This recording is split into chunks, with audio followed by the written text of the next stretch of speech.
Welcome everyone to this event. Today we have the pleasure of conversations with artists from First Americans. And today we'll have the opportunity to hear both the context of the making of First Americans, the exhibition that's currently on in Museum Volkenkunde, and that opened on, in July this year and will run until July next year.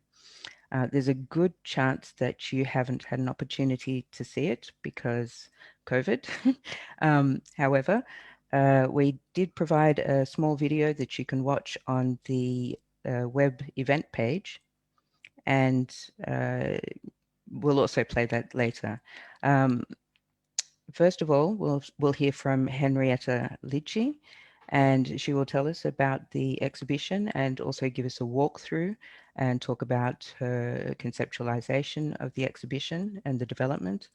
And then we will hear from 5 artists who have their work in the exhibition. And that will be Jacob Meadows, Elizabeth James Perry, Hulea Sinigini, beg your pardon, Shelly Nero, and Yadika Starfields. Each of the artists will speak for 5 to 7 minutes on their works that are in the exhibition. And then following that, we have an opportunity to also speak with Joe Horsecapture. And he worked in collaboration as a co-curator with Henrietta on elements of the exhibition. And so we'll ask him to reflect on his experiences and what elements he thought it was important to include. Following that, we will get back together with the artists for a group discussion. And that will be, the artists are free to ask each other questions, which I think there will be some, since we will have heard from each of the artists ahead of that.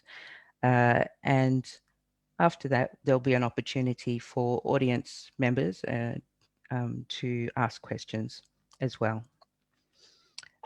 So first of all, Henrietta.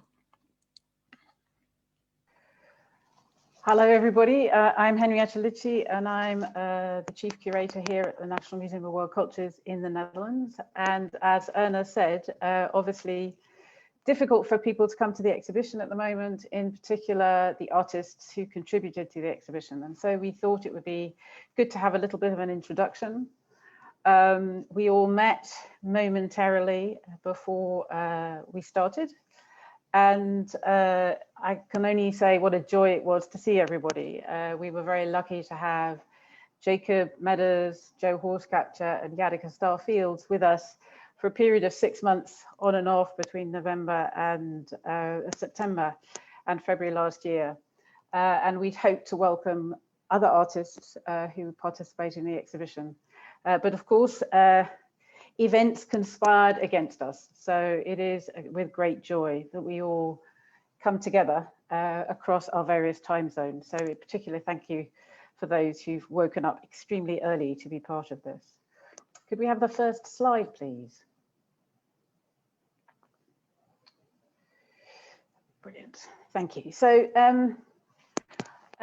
we're just going to do a very quick run through of the exhibition. So First Americans took place in 2020, in part as an invitation from Leiden 400, who was part of a collaboration between the US, the UK, and the Netherlands to look at the history of the arrival of the Pilgrims in North America. So when we were invited to be part of that, we wanted to take a slightly more critical view. Our view was that the arrival of the Pilgrims was neither a beginning nor an ending in the broad sweep of Indigenous North America. And so our lens was to think about questions of Indigenous presence, Indigenous temporality, questions of sovereignty, questions of resilience, questions of protest, and questions of community. And as those of you who visited or live in Europe know, Indigenous North America is not an area that's greatly understood. And so what we wanted to do at the beginning is introduce the idea of America as a colonial space, the idea of Native America, American Indians, all the terms that are used as group terms for the indigenous people of the Americas, and to say that we would use the word indigenous. We wanted to think of issues of time, and we wanted to think of issues of storytelling, how we told stories and with whom we told those stories. So it was very important for us to involve the voices of indigenous community members, of artists, to tell stories with integrity, to think about the connectedness of these stories over time. So to think of our connectedness as an institution with Native American artists and with community members, and to think of contemporary art as a way of interrupting or replaying ideas and understandings of indigenous culture.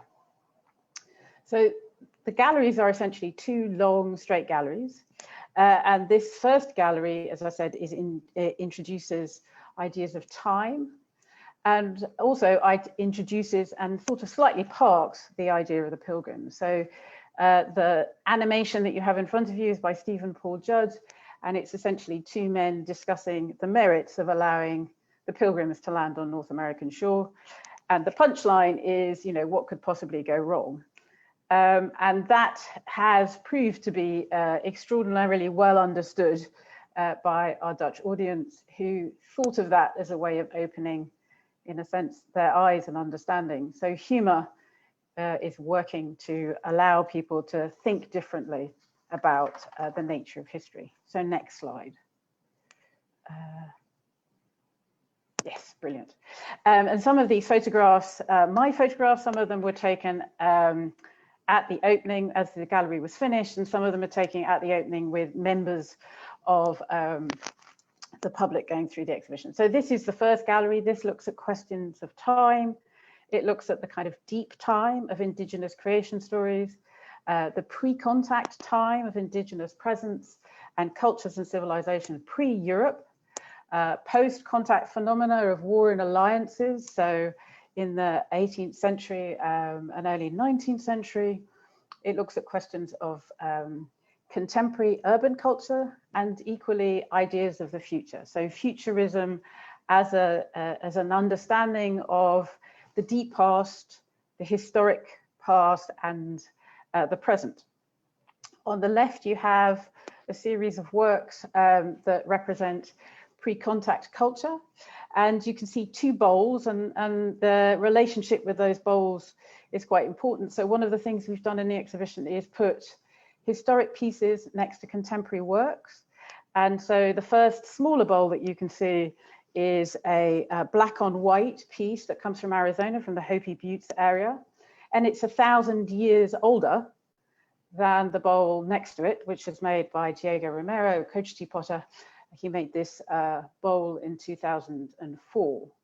The contemporary bowl is called Pyramid. And what we find is that visitors go from one to the other, and it takes them a moment to clock that there's 1,000 years in between. And so one of the things we're trying to do is play with kind of notions of linear time and think about notions of circular time. And on the right, you have early pieces, and early, I mean, the types of work that come in as quote unquote curiosities into European collections as a consequence of the 7 Years' War, the mid-18th century war that was fought on European soil between North American soil between European powers. Next slide. So then we move into considering, and so here you see those bowls adjacency again. And one of the things we wanted to look at was the way in which we inherit understandings of other cultures, particularly indigenous cultures. And this is where Jacob's work was really important. So the importance of Dutch visual culture in the understanding of indigenous people in the 16th and 17th century. So Jacob's work was responding to the popularity and presence of the work by someone called Theodore de Bry, a Flemish illustrator whose works are part of the early accounts of European encounters with indigenous cultures. And on the right, we have pieces, these early 19th century pieces that come through these wars of that happened on North American soil. Next slide.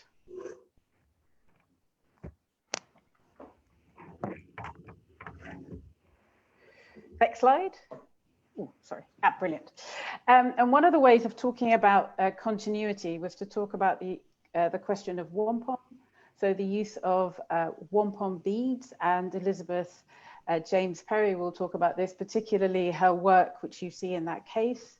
What we're trying to do here is we're trying to look at 300 years of the production of wampum regalia, or regalia made of wampum beads, in order to look at the complexity of that art form within indigenous cultures, but also European reception of it as something that Europeans recognized in the 18th and 19th century and was used in order to cement and create treaties with Europeans.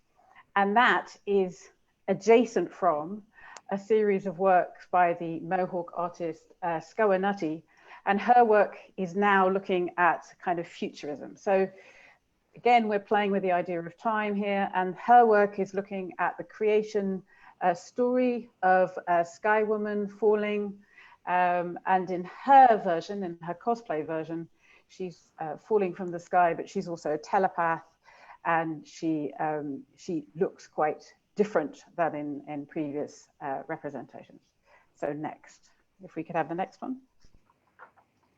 So this idea of futurism was important in order to think about how contemporary artists today look at ways of representing, as I said, the deep past, the historic past, and potential futures in which indigenous people have a greater level of sovereignty. So that the notion of discovery, for example, is an idea that is addressed in both Henrietta Lychee's work and also Stephen Paul Judd's work, which follows it, which is the idea that Europeans landed on the moon, but indigenous people were already there. And it's the one moment when I actually saw someone burst out laughing when they realized the play on kind of ideas of discovery, on the fact that certainly in Stephen Paul Judd's piece, the little girl knocks on Neil Armstrong's spacesuit and says to him, "Does this mean we have to move again?"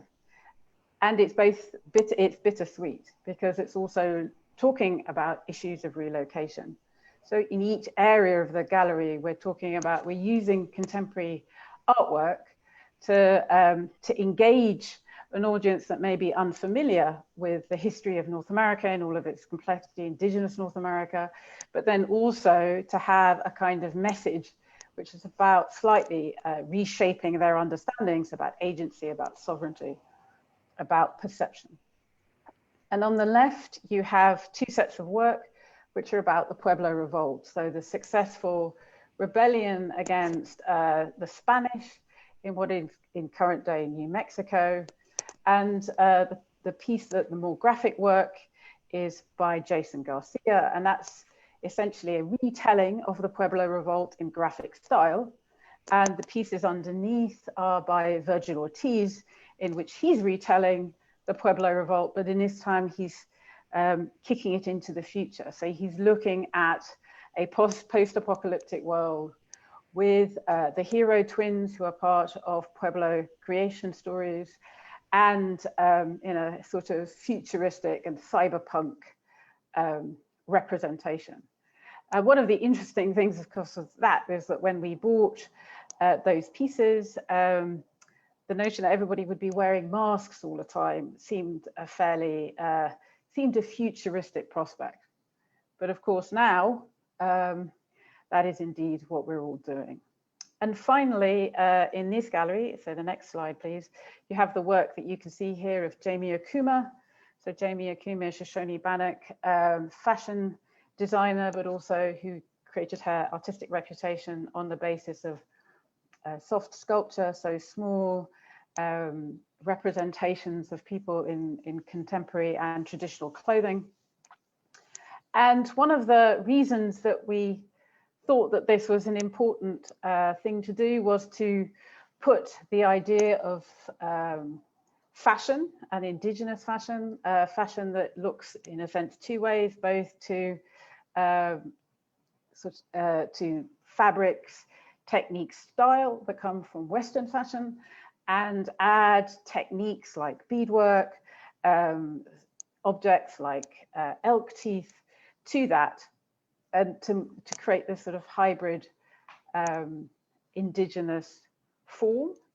And the other aspect of that is that within museum displays, traditionally, within museum displays, you've only had one piece of clothing, and that clothing is normally not been on a three-dimensional model. So you might have a headdress, or you might have a shirt, or you might have a dress.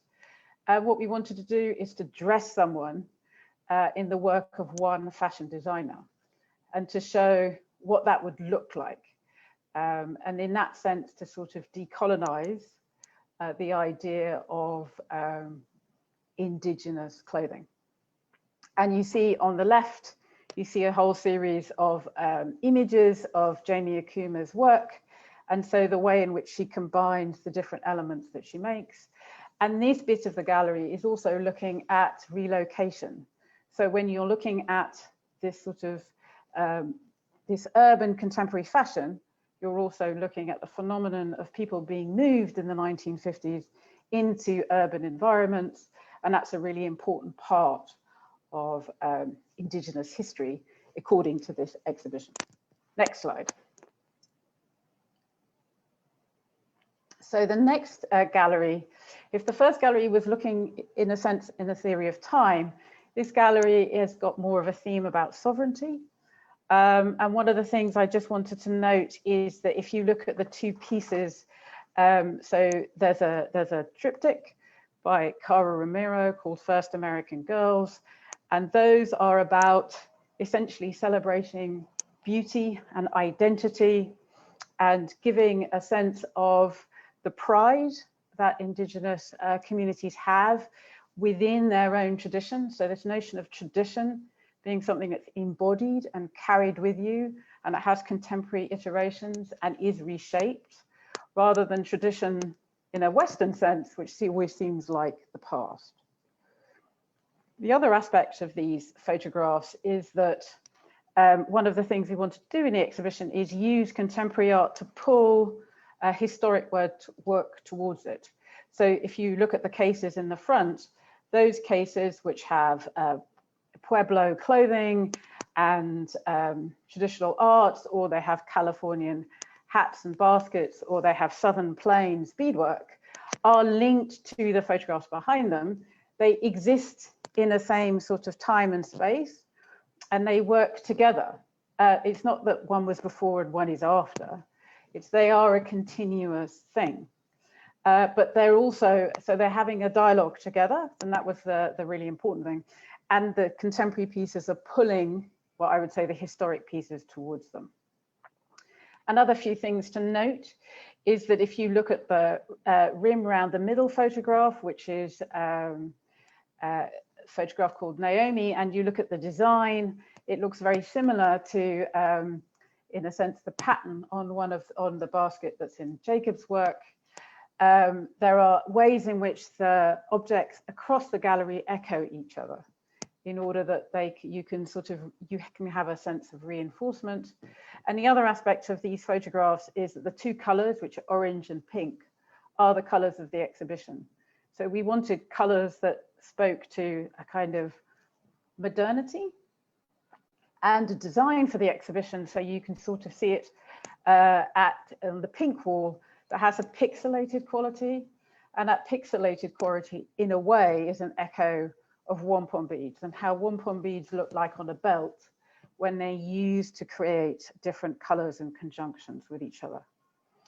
The rear of the gallery, that bit of the gallery, the pink bit of the gallery, is a bit about the gallery which is essentially about protest. The piece by Christy Belcourt called Water is Life, and then the piece by Sonny Asu. They're there to talk about resistance that happens in Indigenous communities towards certain forms of encroachment. And the fact that those protests are not recent. So the case in front of them looks at the kinds of protests that happened in the late 60s and the 70s to do with the standoff at Wounded Knee on one hand, and to do with Alcatraz on the other. So we're trying to create an arc in which this is a continuous need, but not a preference. And the fact that certainly the work by Soni Asu, which is called If There Is Hope, We Will Rise, and the Water is Life piece are essentially pieces that are produced so that they can be disseminated. So the Soni Asu posters are in fact stuck to the wall with tacks. Next slide. And if you look at the other side, so if you're the other side of the wall, it looks at Shelly Nero's work. It uses Shelly Nero's work to talk about questions of lands, of treaties, of reservations, to talk about displacement. So in a sense, you can create a link between the alliances that happened in the first gallery, between members of the Haudenosaunee nations, and what happened after the American Revolution, when they were, forced to move off their land. So what European nations did with their indigenous allies, and how they broke treaties, and the impact that that's had over time. And so the work that Shelley will talk about, which is called The History of the World, talks about that particular experience. In the glass case that you can see there, which, as you see, so you've got, as you're moving through the gallery, you can see different elements through the glass cases. So the copper belt that you see in that case was made from the copper piping at Alcatraz during the protest of Alcatraz in the late 60s, early 70s. So that's, in a sense, a sort of product of that protest, and therefore it has this extraordinary iconic quality. Next section. So the next section on the right looks at the incredibly important and devastating fact of missing and murdered Indigenous women. So this is a section that is called Stolen Sisters, and the video in the middle is by an NGO called In Progress. It was made by teenagers, Anishinaabe teenagers who work and live and go to school on the Leech Lake Reservation. And so we wanted to address this issue, but we wanted to address it in a way in which it came across as unmediated by a European sort of voiceover or anything like that. So this comes straight from the heart of teenagers who have experience of this very difficult issue. It begins and ends with a jingle dress and a jingle dance. And so we put a jingle dress in the case on the basis that jingle dresses and the jingle dance have a role in healing, so that if you witness this, which is a very difficult issue, that you also have the possibility of being healed. And as you move through this last bit of the exhibition, you're looking at questions of resilience, and I'm going to invite really Joe to talk about this more elaborately, because in fact he was very important in getting us to properly articulate this. So we look at kind of resilience through language, resilience through art, resilience through sport, and resilience through questions of food sovereignty.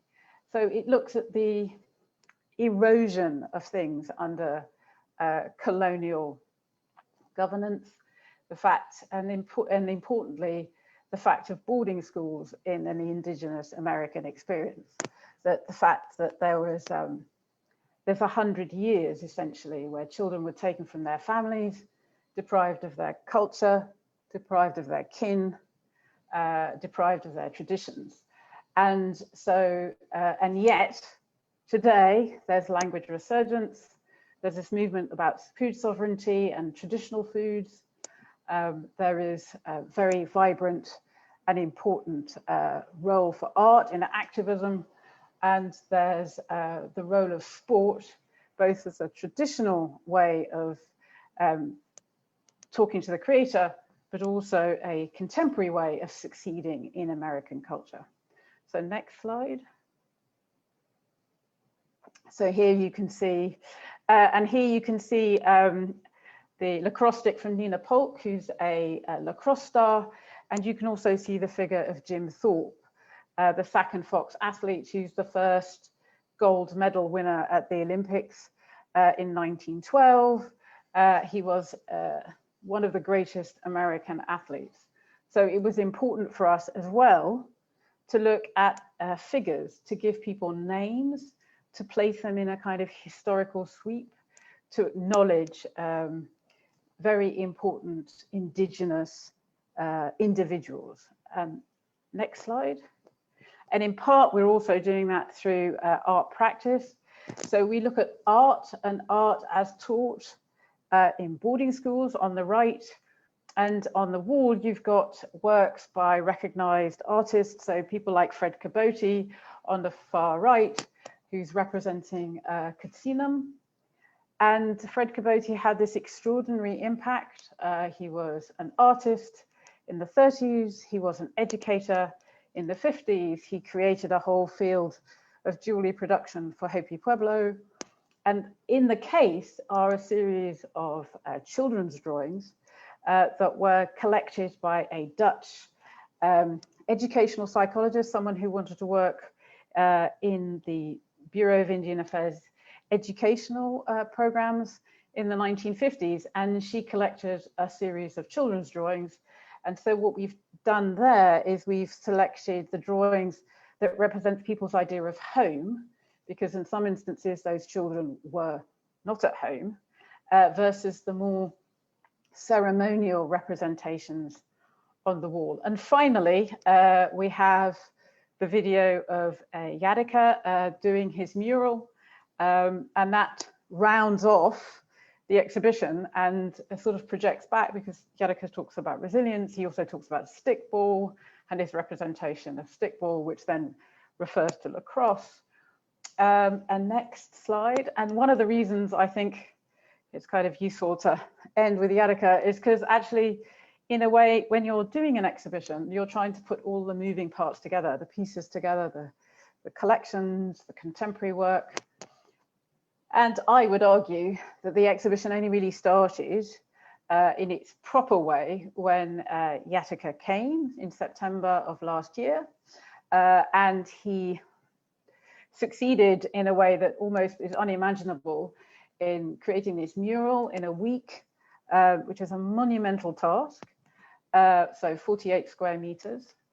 And it kind of ended in its conceptual and real way when Jacob left. And so you can see Jacob's face. I think he suddenly realized how monumental his task was going to be as he, drew, carved, printed a series of works for us in the gallery. And there are my two colleagues, Erdogan Aykaç and Dan Koch, having this skeptical conversation about whether or not it would succeed. It succeeded 10 days before the world shut down. So Jacob went back to Phoenix. I went to see him because there was an art fair. And when I came back, everything was shut. So the exhibition was essentially, in a way, galvanized and made real by the presence of Yadika and Jacob, and then Joe in the middle. And finally, I wanted to show you something. So I think in a way, I believe that museums have the capacity, and exhibitions in particular, and when you're shown something that you've never seen before, there is a capacity to change the way people think. So I think there's a last slide, would that be right? And just before we went into our second lockdown, my co-conspirator and co-curator, so there's a person that's sort of been invisible here, and that's Lisbeth Auerhand, who was an extraordinary co-curator, support person. She did everything that was needed of a collaborator and colleague. So she and I welcomed a young 11-year-old boy who came to see the exhibition because he wanted to know about, in his words, American Indians. And I think it's quite a revelation and a pleasure to see that a small child with one visit can encompass and understand, in a sense, the sweep of history through this exhibition, and that so many of the contemporary work in the exhibition is featured in his final presentation. So he goes from 1492 to 2020, and Yadika's in there, and Koromero's in there, and all sorts of parts of the exhibition are in there, which means that he has, in a way, responded to the exhibition in a manner that I think we would all wish for more people to do so. So we were very pleased when he sent that to us, and he was very pleased that he understood what the exhibition had to say. So this is his school project, and we're delighted to be able to feature it today. So thank you very much. I think it's over back to you, Anna.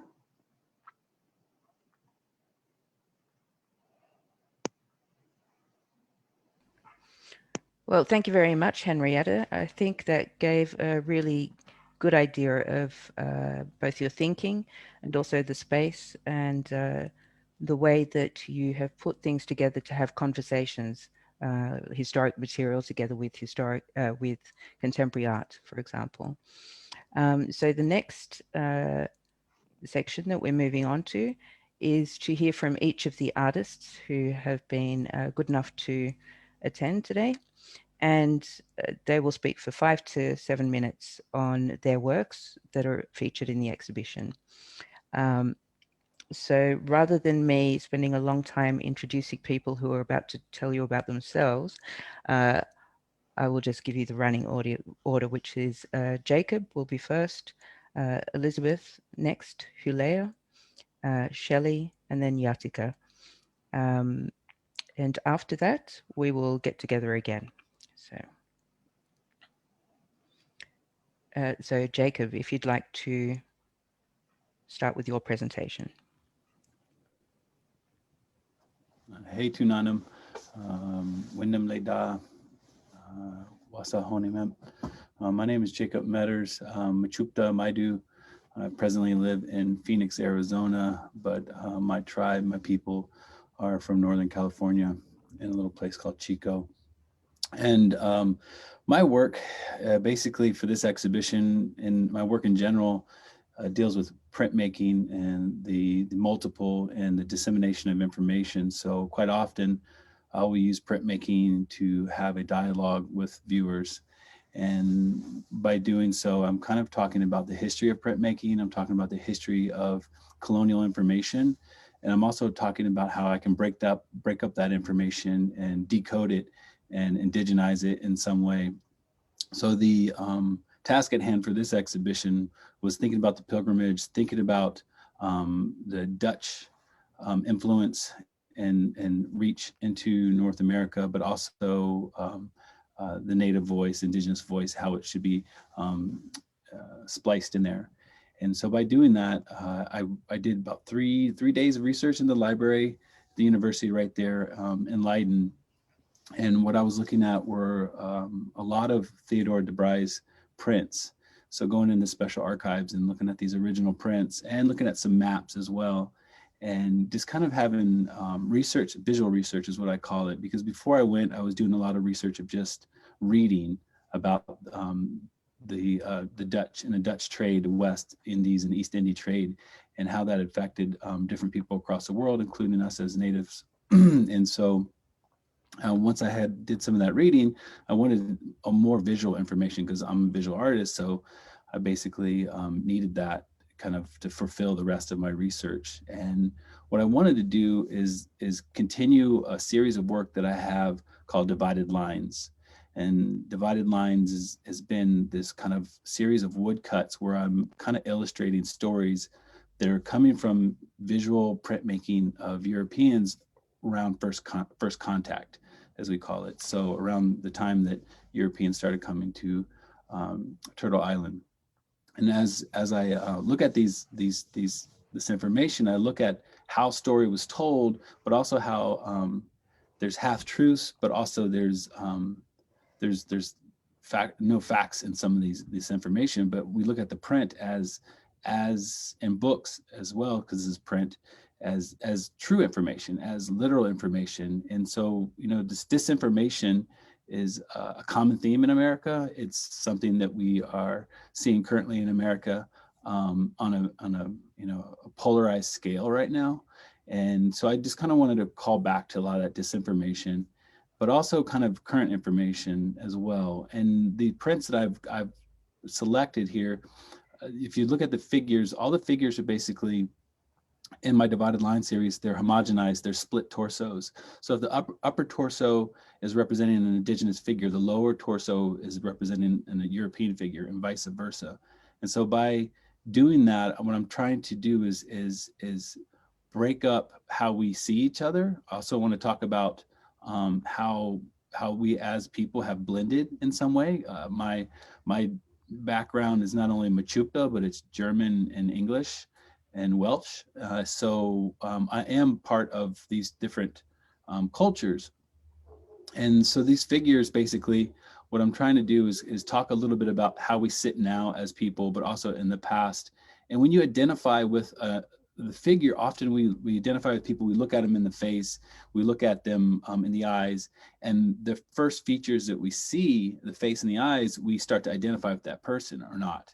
And these figures, because the lower torso is changed, when you first start to identify as that person being, say, European, like the figure on the left, then as you spend more time investigating that figure, you start to realize that the lower part of them is not European. So you start to identify with something maybe that's not you. At the same time, you identify with something that might be part you. And so with those figures, this series right here that I cut and printed while I was in Leiden, I called this little, these 5 blocks, trading views. So trading views is a reference to trading. So the Dutch trading company. So it's the idea of goods passing back and forth, but views as in like not only viewing each other, like looking at each other and trading those views, but also how we see and disseminate information. So the view of ourselves or view as others, because the printmaking is basically and historically been used to do that. So you have the 2 figures on the left and the right at the bottom, and they're obviously looking at each other, trading views. So there's like there's actual exchange going on. And then above them, there are 2 little, these little like Cupid-ish angel figures. They're quite often in European prints that I was finding. They're often in maps as well. And these little figures are kind of antagonizers. So I kind of use them as such. So one of them I indigenized, and he's antagonizing the European guy in the background with a rifle. And then on the right side, it's a more European Cupid-esque figure, and he's antagonizing indigenous people. So I'm speaking to the violence with that, and how antagonizing violence happens, and these little kind of these little figures, how they play that part. And then in the middle, what I have is a roundhouse at the bottom of that piece, and that roundhouse is a place of ceremony. It's a place of song and dance and prayer, basically. So that's also, for me, a sign of healing. It's a place to heal. It's a place for us to come together as a people, and we heal together when we do that, when we sing and we dance. And it's a very sacred place. And those oak trees are significant for me, for California, because the acorn is main staple of our diet and our food. So it's about the land, it's about nourishment.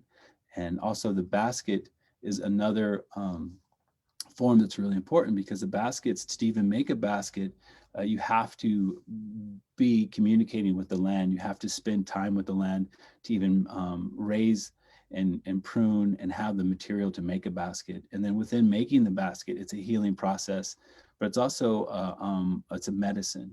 So that middle piece is kind of a place of healing. And so even though we have these different views, and we do have these different history that's happening within the context of what I'm showing, there has to be a place for healing, and making that a prominent part of this piece.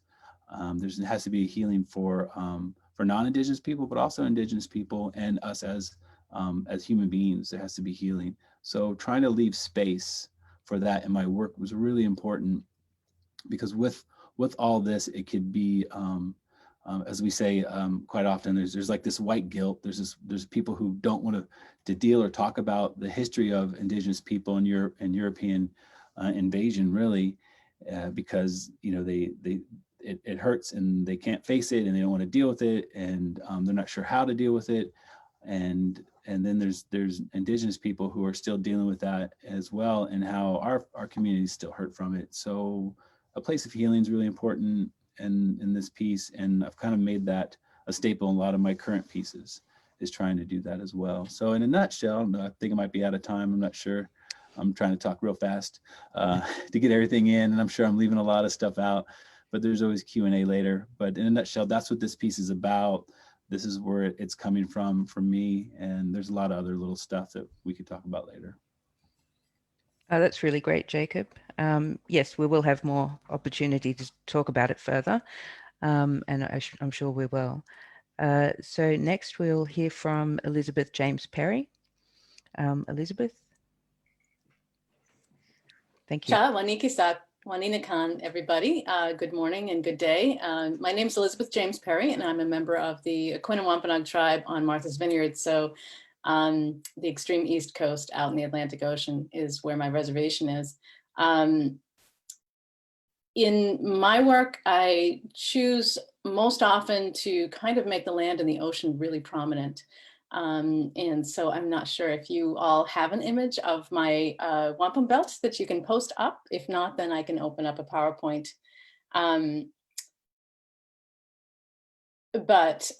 Yeah, so anyway, I work with wampum, which in our language more formally is wampum peak, the white shell bead and the purple shell bead, sukihak or muihak. And I work with Indigenous fibers a lot, so plant fibers and animal fibers that are native to North America. Buffalo wool, milkweed fiber, which is pretty expansively available across most of the continent, I think. And I work with native dyes, Indigenous dyes that are non-toxic, that are sustainable, that are mordanted to make them permanent, and that have their own color palette. Part of what inspires me to use traditional art forms or older art forms that maybe aren't so common nowadays is a real fascination with the intense technology in creating these pieces, going way, way back in the really, really fine textiles that you don't see commonly being produced today because they're so extraordinarily time consuming. And we have very modern lives in the Northeast. Part of the other aspect is also just reconnecting and reaffirming connection to the land for my tribal community. Going out and visiting places, important places in the land, are ways to gather and source materials, but they're also ways to know that place, to get to know the same place over time, season after season, year after year, decade after decade. You really form a strong bond with your tribal homelands, and it's much easier to communicate that to the next generation with that as a basis than to refer to, places that we might be quite disconnected from. So I like to keep that pretty strong, and I like to keep our connection to the ocean pretty strong as well in my work. In the Northeast, I think a lot of things have happened. There is a huge non-native population in New England with no sign of slowing down in terms of people moving into the area. But as I like to point out to people, people don't move to the Northeast because tribes are here and they want to support us and invest in our communities. They move to the Northeast for other reasons. And I encourage newcomers to interrogate why they came here, what their traditions are, and what they have to bring to the table as a way to hopefully understand Indigenous people here, including the Wampanoag Nation, what our values are, what our views on sustainability and proper stewardship are, and to respect those and build the strength of the environment instead of continually taxing it to the point where, there's very little left in some areas. It's either just concrete and developed and very sort of has the Indigenous presence very erased, or is simply full of really sterile lawns and suburbs that don't have character and don't necessarily have a connection to too much of anything, or build health, build strength, build culture, build resilience. And so I like to look at storytelling, including storytelling as wampum, as an understanding of how people evaluate where they are in society, and how people think about creating bonds with other people, with other nations, as we did through wampum, and do continue to do actually to this day through wampum. So I think the connectors, what brings people together? What are our common values? What are our common concerns here? We're sitting on a body of water, the Gulf of Maine, that is heating up faster than any water body in the world. So when you talk about climate change and you talk about species displacement, never mind displacement of native people for a moment, there goes our food. Codfish aren't going to be off Cape Cod shortly. Lobsters aren't going to be something that we can harvest casually by throwing out a few traps in the summertime to support our families. So much is changing so rapidly. Again, it happens on a cycle, it seems, every so many decades, for hundreds of years here now, and it's not sustainable. And I don't think that there's been a collective effort to look into the future and make real plans long-term, but I think that native timeline of thinking of a relationship as extending hundreds of years or thousands of years into the future, thinking about ancient connections to land that are possible to continue for thousands of years forward if we're really, really, really careful with what we have left. If we shore things up, if we replant our plants, if we are really mindful of doing things to help the ocean health as well. So I like to try to encourage people to think about sustainability in my community and in other tribal communities. I've worked with other tribes on Long Island. I've done some workshops and for other tribes, including on the Northwest coast. So a lot of, relationship building, I think to build resilience is important. I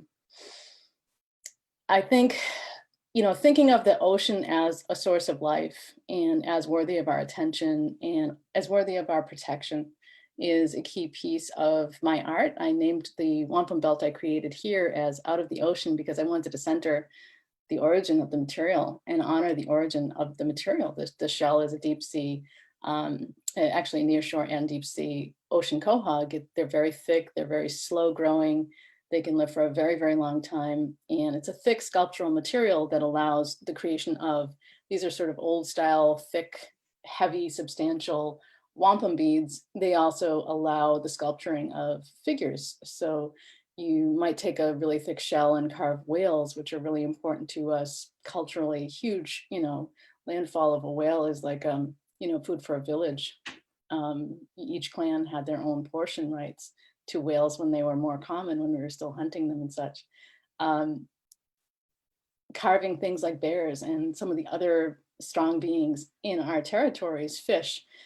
It reminds people to stop and think about other creatures, to think about their role in our environment and their role in our lives as Native people, as the sources of our clan identities, as a source of our sense of individual clan responsibilities and values as well. And to not be tricked by the absence of things, to think that they're gone and that the relationship is diminished or it doesn't matter or it's not substantial, but to continue to believe in it and to continue to do things to support the environment, and by doing that, supporting ourselves as Indigenous people.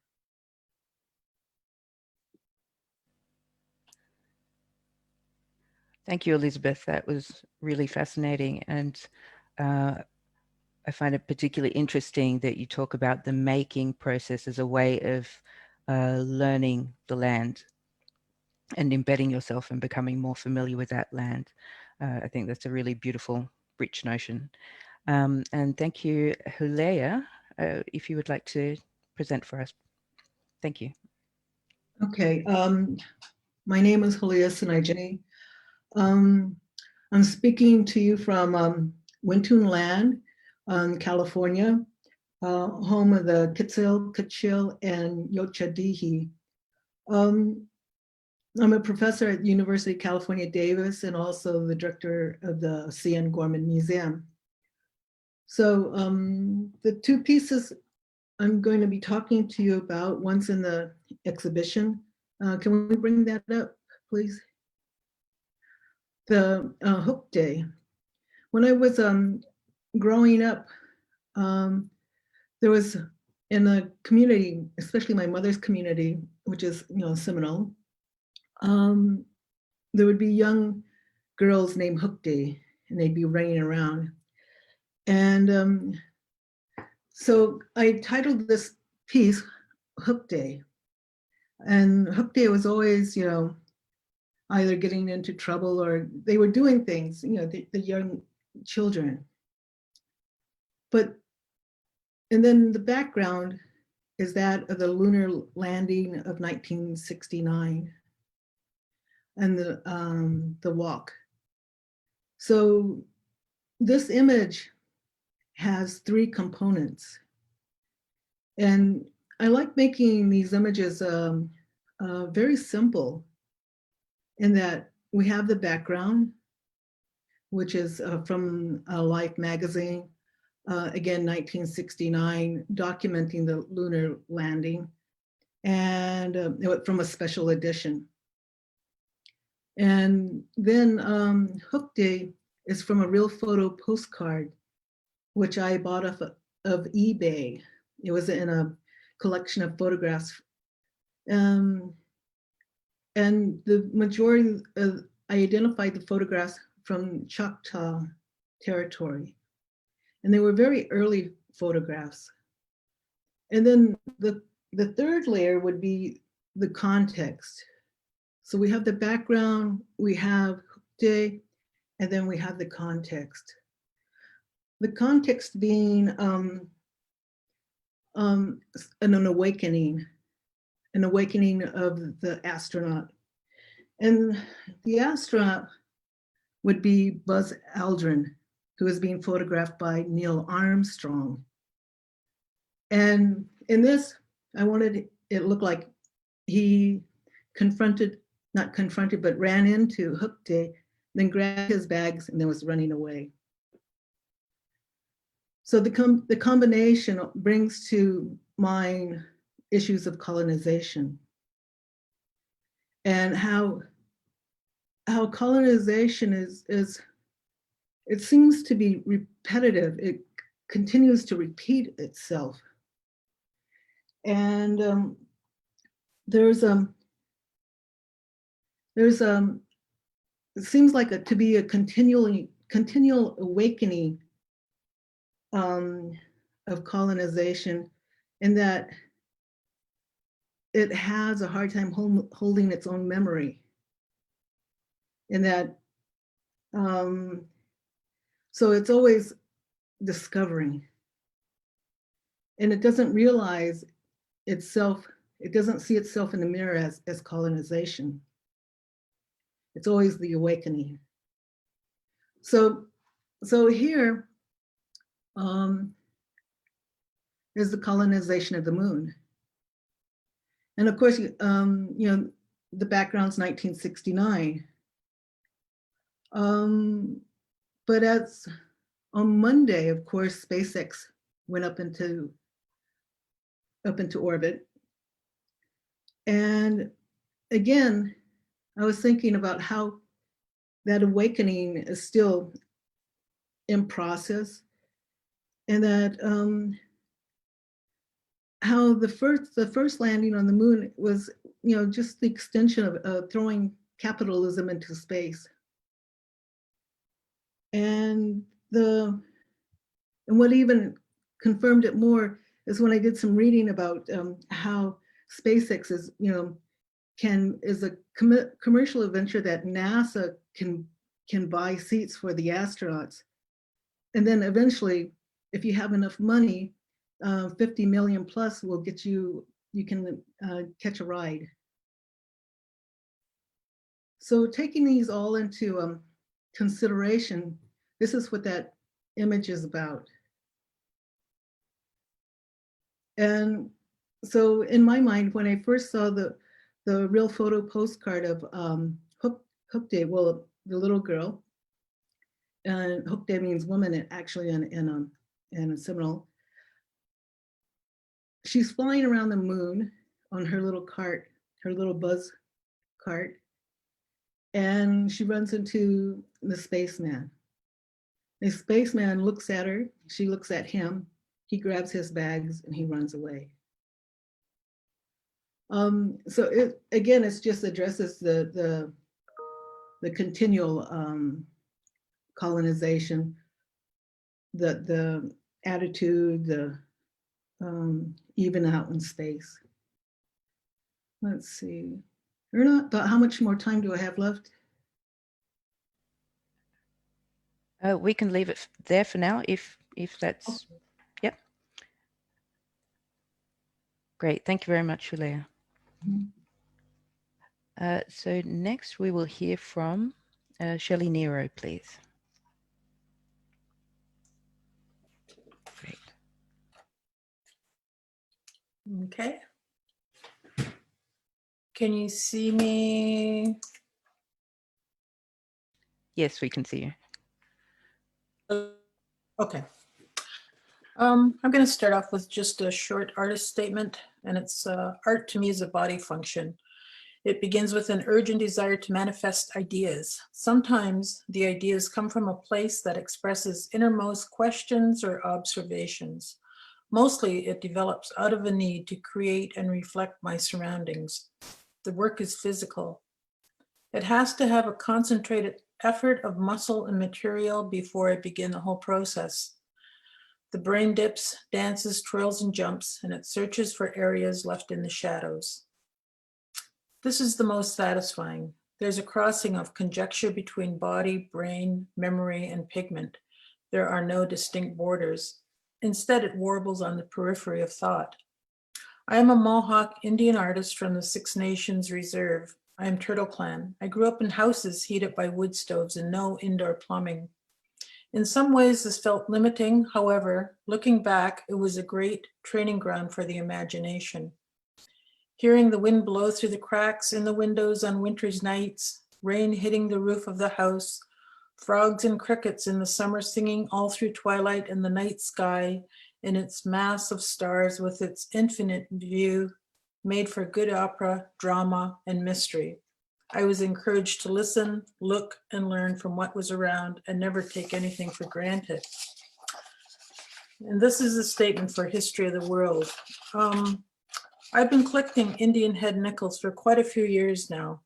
If I see one or many in a flea market or at an antique mall, I can't resist buying them. The male head is attractive and looks healthy. Reading the history of these portrayals makes me sad, however. They are a culmination of 4 different men. I'm supposing they like the eyes of one, the ears of another, the chin and nose from a different source, and the perfectly rounded head of another to allow the braided hair and the feather attached to the head to fall in a balanced manner. Beauty is the wanted feature here. The Indian head nickel was created to pay tribute to the vanishing Indian race. The sad part is that many Indigenous people were in a state of despair. Placed on Indian reservations, their economic situations were controlled and limited. Often they couldn't leave their reserves in pursuit of jobs, and the jobs they did find were on a lower pay scale. On the flip side of the coin, there is the buffalo. This is an appropriate feature as the buffalo had been decimated in the 19th century, leaving the majority of Native people with no food to hunt or depend on. Starvation was a key factor in controlling the reservation's inhabitants. I've studied these small remnants of history of the United States and appreciate the scratches and scars each one of them have. I wonder what their own history is. Where have they been in the stories they could tell? Time has moved on, and gradually the Native Indigenous population is increasing once again. I placed between the Indian head and the buffalo a photo of a fossil I found on the rocky shoreline of Lake Erie. I might not have noticed them, but on this particular day, I realized that these fossils too had their own story to tell. They've been lying here for millions of years. Put between the head and the buffalo creates a link to this space or this place of North America.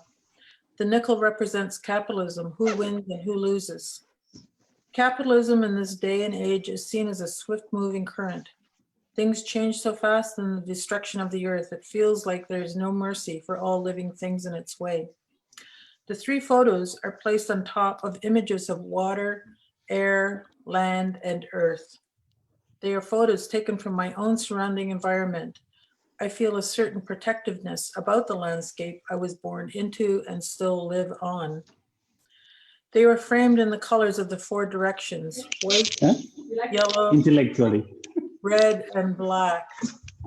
I wanted to emphasize my fears and observations as universal in native North America. They are north, red, east, yellow, south, white, and west, black. This is derived from Lakota culture, but has been adopted by many native cultures representing nationalism and unity. And that's my statement.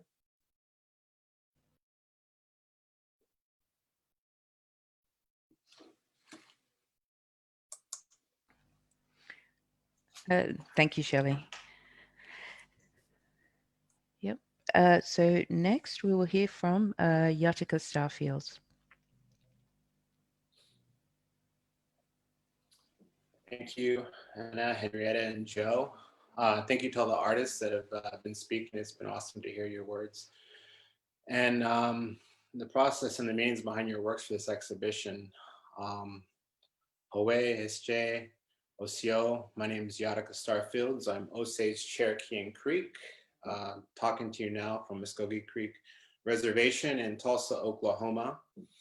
And the work that I created here for this exhibition is the mural that Henrietta talked about a little bit earlier, Accommodating Strength, Our Land, and Our Hearts. This mural was done on site in Leiden at the Volkenkunde Museum. And I worked on it for a week. And in that process, I had resolved a lot of kind of a problem solving within it to what this was going to be, as I did have an idea of it, but usually when I come into working with large scale murals and processes, my personal process is resolving on site. I might make gestural sketches like you saw, I think on one of the images where I was loosely drawing with the large roller, and I start formulating the idea on site. I think for me, when I'm doing a mural, I like to have it evolve naturally in creating an atmosphere that I feel is right and necessary for it, rather than creating something away from the wall and bringing it to it. So I feel like there's no kind of disconnection of discourse to what I really want to be playing and happening for the wall, that is. And in this particular piece, I really wanted it to convey a message of who I was, of what this exhibition is about, and the 400-year commemoration to colonial presence in America. So coming to this wall, I decided, it was going to be colorful. That's one of the main entry points into my work, especially in my studio work on oil paintings, but also when it comes to doing large scale murals. I use and utilize a lot of colors and movement, and that's something that goes into my studio work as well, and something that my work is known for is the spontaneity and movement in all my work, and also the use of color. The use of color for me is a way and a tool to bring in the viewer, I feel, but also is something that I've gravitated towards throughout my process and my journey as an artist. I have a loose fluidity with it that I can understand and feel, and it lets me really kind of invigorate the message a bit further into what I'm trying to say. The movement comes from, I think, my understanding of graffiti. I would say that I learned 20 years ago for sure, and it is almost very performative when you allow yourself to express yourself with spray paint and doing such work, because it's very gestural, it's very spontaneous, and it's very certain with lines, and you move with intuition and you move with fluidity. So there's a lot of input to that, and there's a lot of dedication to certainty within this piece right here.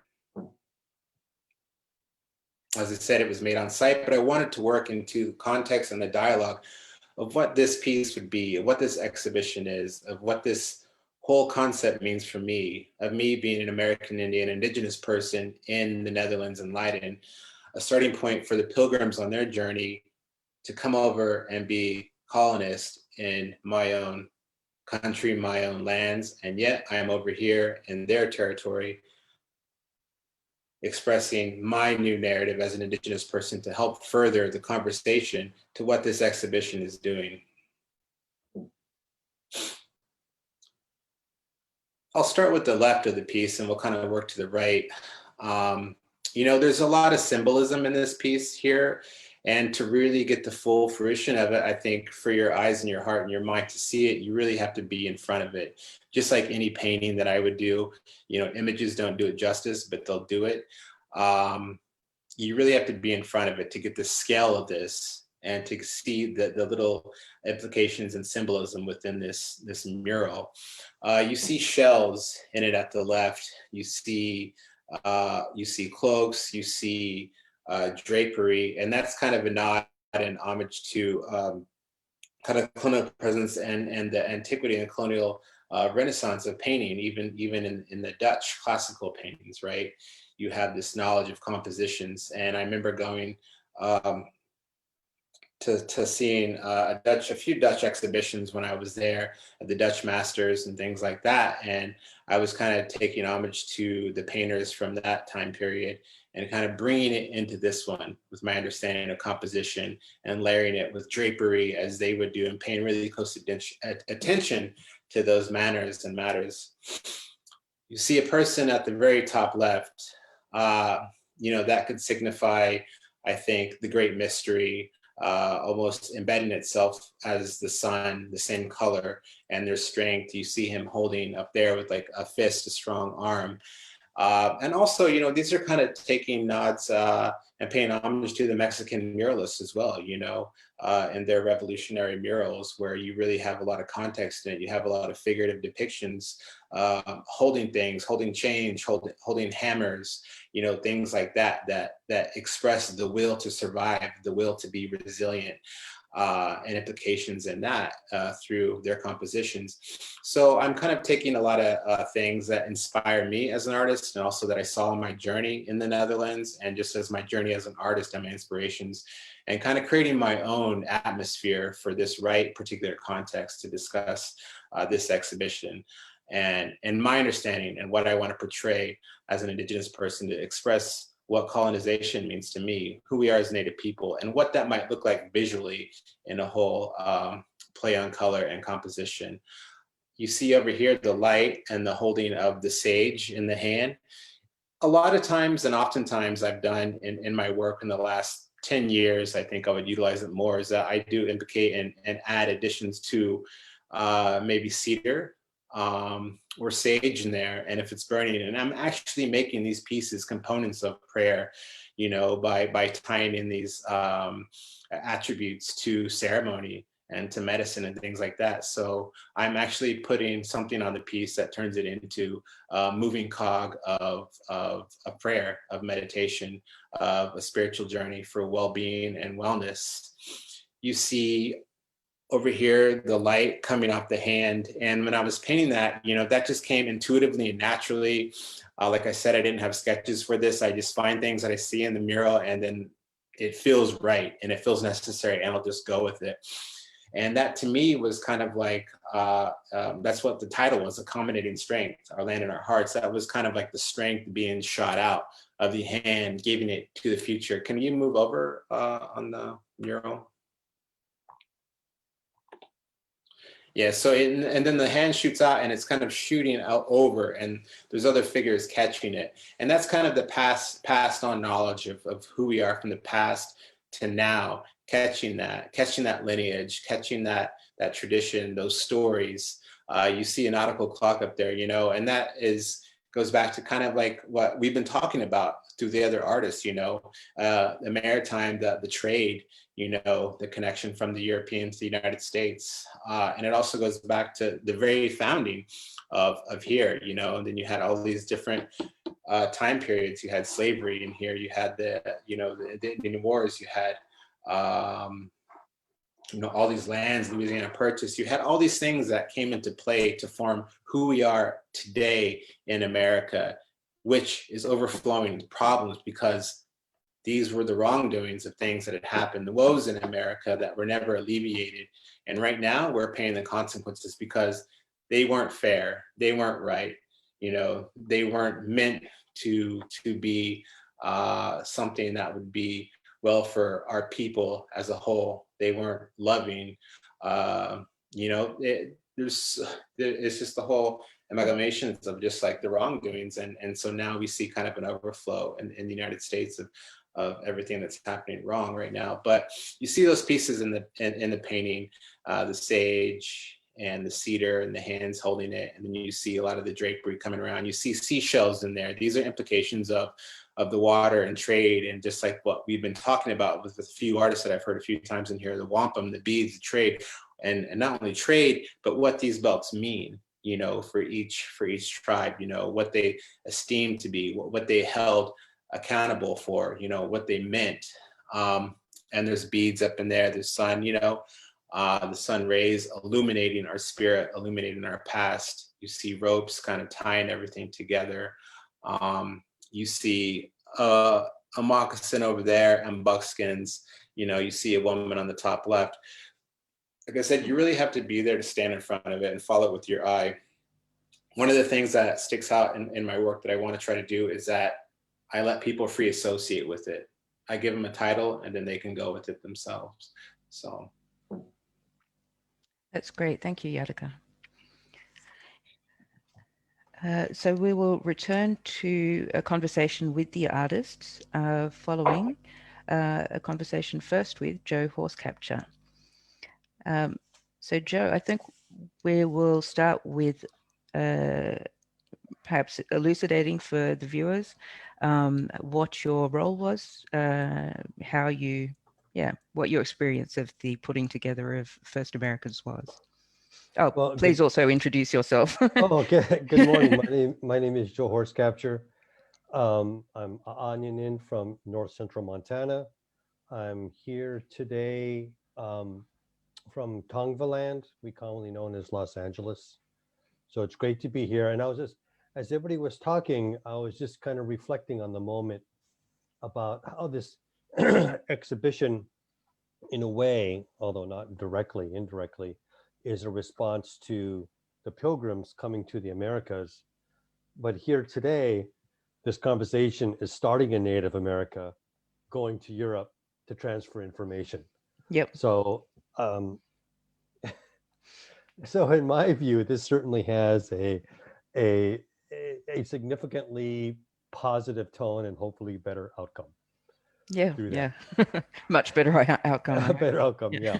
Well, I was honored to be asked to assist Henry with this exhibition. So I was there in Leiden for a couple months. I found the exhibition intriguing process for me because I had never worked with a European institution sort of within this context. I did a small exhibition years and years ago with the Basque in Spain, but this was different. Mm-hmm. And I'm always hesitant to get myself involved with projects with people who I don't know. Let's put it that way. It's because you never know, it can easily turn this way or turn that way without your control. Yeah. But I've had an ongoing professional relationship with Henry, who I have complete trust in, continue to have those feelings about our professional relationship, which I felt very comfortable with it. So I came, and it was really, overall, it was a very great experience. It was enjoyable. Of course, and I don't know why I didn't think about this beforehand, but the language was a big thing. I don't speak Dutch. English is the only language that I have, and I sometimes even have trouble with that. And Dutch language is very, very complicated, and you're in the database trying to figure things out. and the Dutch are never bashful about using a lot of letters for their words. Yeah. So so going through there and trying to figure things out was very challenging. Great. And what ambitions did you have for the exhibition, or what did you think was important for the exhibition to address? I think Henrietta touched upon it a little in the exhibition with the inclusion of contemporary things like sports, for example. But what is the bigger thing with that, about representation or self-representation of indigenous people? Yeah, can you talk a little to that? Sure. So the tricky part, and there's this whole movement, I guess one would say, over the past 10 or so years about ensuring we're sort of taking this step down this path to provide Native voice within exhibitions. And at least from my experience, we're always sort of looking for the right formula. And in my view, there will never be a right formula, because when you're talking about Native history, art, and culture, it is not just sort of one idea, it is multiple ideas happening at the same time. Yeah. So I think once we accept the fact that once we put together an exhibition, any exhibition, and I've been fortunate to work with many, that we know that it's not going to be right, because there is no right. Even presenting these type of narratives in a museum, which is the ultimate experience in Western colonization, is problematic. However, that is the format that we certainly need to work with.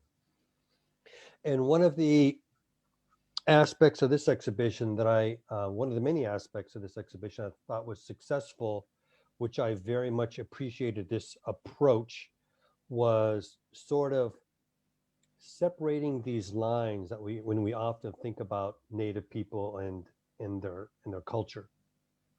We often think about ancient, some people call it prehistoric, God forbid, or pre-Columbian, historic, and contemporary. And the way that I look at things, and I think the way that we tried to look at it in this exhibition with some success, is sort of break down those boundaries and think about the Native experience and Native history and Native culture sort of within this continuum. And these ideas continue to be present no matter what time period you're in. So there's earlier when Henry was giving the tour, there was cases where we see all these areas together. We see historic material next to ancient material, next to contemporary material, and they're all sort of telling the story, a similar story, which I think was critically important. Also, one of the aspects of the exhibition that I thought was successful as well is oftentimes we learn about history, as the saying goes, through the eyes of the victor. And with this exhibition and with the great artworks, many created by the artists on this call here, is we get to learn the history through their eyes. And although sometimes people may not think that's a huge difference, but it's sort of that subtlety where we can understand tone as well as content that I think has more meaning to the visitor. And lastly, the section that I was really very interested in is resiliency, of how Native culture for 500 years has adapted, modified, flexibility to continue those traditions. And we find that within food sovereignty, the reclamation of our diet. We find that obviously in artwork, which we have discussed here, in revitalization of language, as well as with sport. And one of the aspects of the exhibition I was very enthusiastic to include was lacrosse. And when I lived in Minnesota, I was really happy I got involved with the lacrosse community there. And with their beliefs and their system with lacrosse, it's not sport, but also it's about a way of life. It's about spirituality. It's about connecting with your ancestors. It's about respect. It's about learning about your history and about your culture. All that is just tied into sort of one game. And using lacrosse, in this instance, particularly when we're talking about Naina Poke, using lacrosse as a vehicle that Native people, particularly Native youth, can use for their success, for their refortification of their culture, of their traditional ways, and also for success in many ways. And I think sort of bringing all those together was very, for me, very important. And unfortunately, I haven't seen the exhibition Yeah. installed, but I think it's successful. Yeah, no, I think it definitely is successful. And it's interesting having just co-curated with Wonu Vase, A Sea of Islands, which is also on at Volkenkunde. And we needed to address all of the same issues that you've just outlined. The both historicizing and yet not alienating different time periods from each other. So to show continuity and change, and also resilience and resistance where that fits in with the story, obviously. Yeah, we as, and I'm sorry, I don't mean to interrupt, but we No, as no. curators, we work in museums.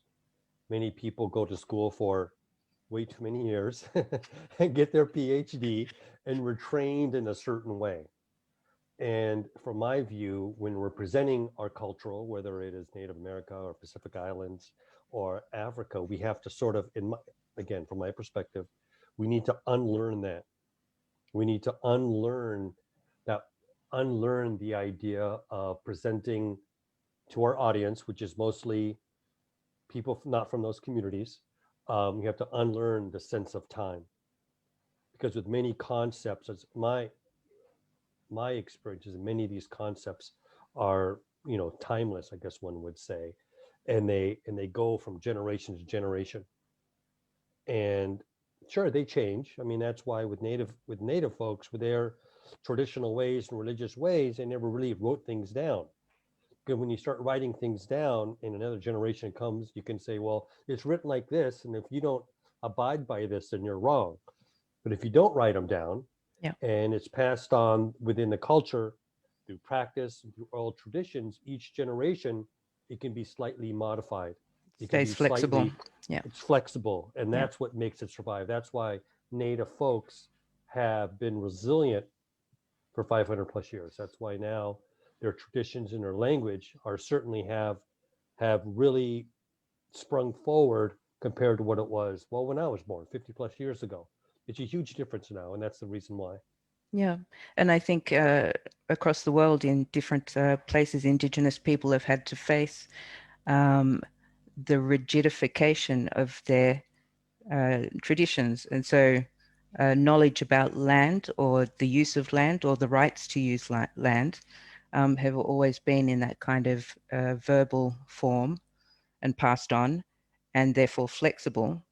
And yet when that gets translated into the modern nation state legal system, it becomes rigid and it actually becomes the source of conflict. So it's I see exactly what you mean. And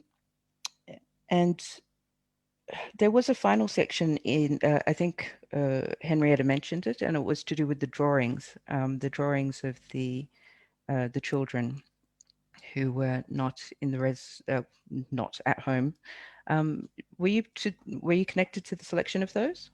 I was not. That was Henry's Okay. part that you learned, but it is, and this sort of goes back to what we had talked about what I mentioned a little bit ago, is within this exhibition, we have some very important, well-respected and guarded, excuse me, Native artists telling their own history through their eyes. Yeah. And through these children's drawings about their experiences in boarding schools, it's a very similar thing. Yeah. Oftentimes we learn about this history from one perspective, but this is an opportunity to learn it from a perspective of those who experience it or those whose culture it came from. Yeah. And also there are so few documents that we have, historic documents that are actually authored by Indigenous people. So actually the drawings become even more significant in that way because they're not of people, they're by people. Yeah, yeah. And I think one of the, if I may just reflect a little bit here, Yeah. one of the things that I was concerned, and that's with a lowercase c as opposed to a capital C, is by coming there, working with the staff.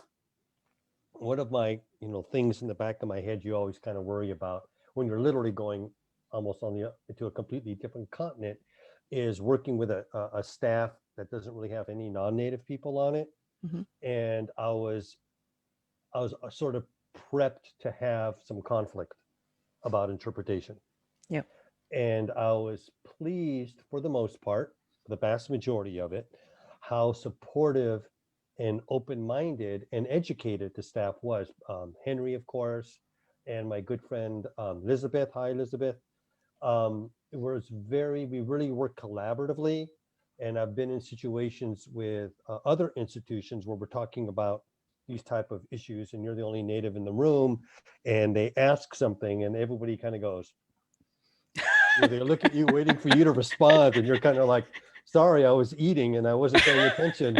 Then you got to kind of, you got to go by the seat of your pants. This wasn't the case. It was a very good experience. Yeah, I'll do it again. It was fun. But Oh, well, that's very gratifying. Yeah, of course, the big thing, and this is not with this museum, but it's with all museums. Museum I work now, the Autry Museum of the West. It's a matter of space, right? Exhibition space, and it's a matter of funding. You can make an exhibition only so good if you don't have enough funding. Yeah, That's the history of museum exhibitions, of what makes them challenging is space and funding. Yeah, the constraints around things. Yeah. But I think this exhibition, because I have seen it, unlike almost everyone who's participating, is that it is beautiful and it's really well put together. It feels like it's been fully realized. It's not had any corners cut. Good. Now I'm hoping that you will agree to join me with the artists in a roundtable discussion. And perhaps Henrietta would also like to join. But I think before that, we're going to show the video of the walkthrough of the exhibition. It's only about 1 minute long, but yeah, no, I think it's quite nice to see how things are laid out.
That video usually runs a bit smoother, so I'm not sure why we had the jaggedy version. But so welcome to everyone. If I may just say, this is the first time I've seen the video, and I just want to thank you very much for not putting flute music in there. Oh, damn, forgot that. We should have done that. So if everyone could turn their microphones on, I think.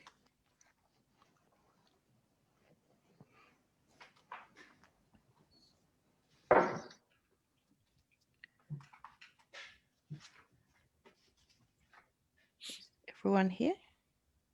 Yes, okay.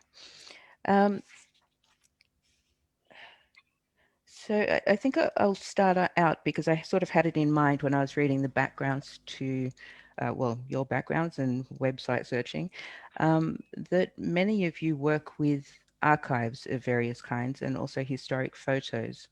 And that includes So Shelley, I think you've looked at historic illustrations of material culture, for example, and also, oh, sorry, Elizabeth, you have done that in relation to material culture from your area.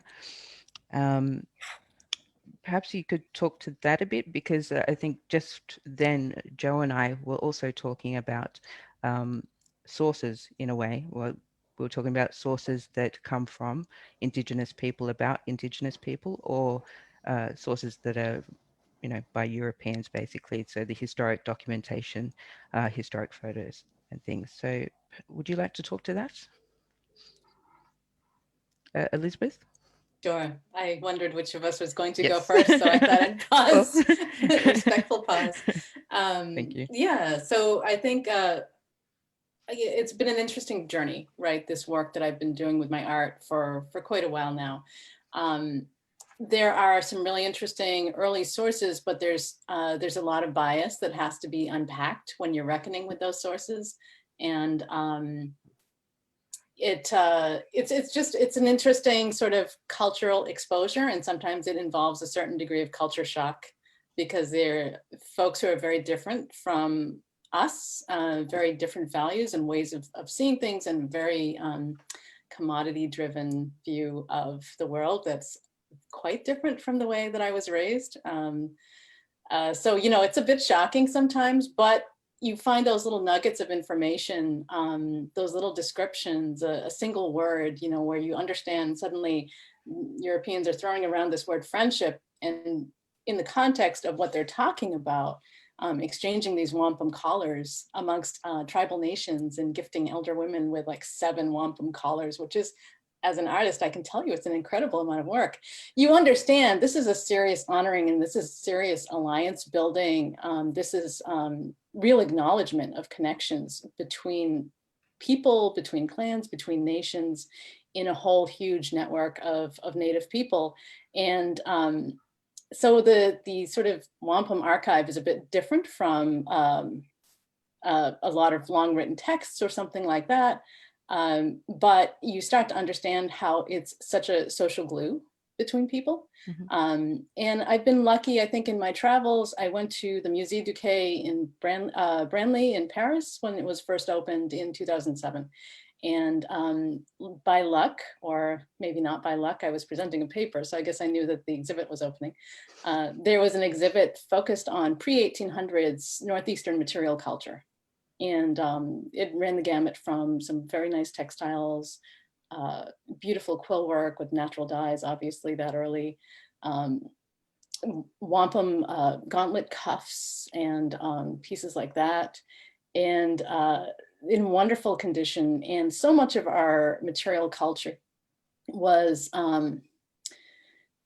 it continued to be made, but not in the volume that it had. And wampum specifically, because it began increasingly to be associated with a currency or money by the newcomers, meant that it was kind of a liability to wear on your person, or to have about your home, or to keep in a place of ceremony, because it, you know, you could no longer guarantee in a society where everybody has the same values. There's just some things you don't touch and disrespect or steal or whatever. And when you have a lot of different people from a lot of different cultures, some of them pretty mercenary, I guess I would say, those safeties and guarantees are no longer there. That, you know, it happened with our material culture. It happened with our women, because again, different values and a level of acceptable violence, you know, that was introduced here that continues to this day. You know, I was glad to see the murdered and missing Indigenous women section of this exhibit. Yeah. I wasn't able to open the video actually that you sent me earlier, so this has been a nice introduction. The research that I've done has really, it's both reaffirming my creativity and informing my work and encouraging my work.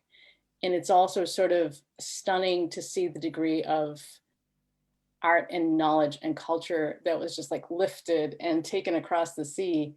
And, you know, often is exhibited without context.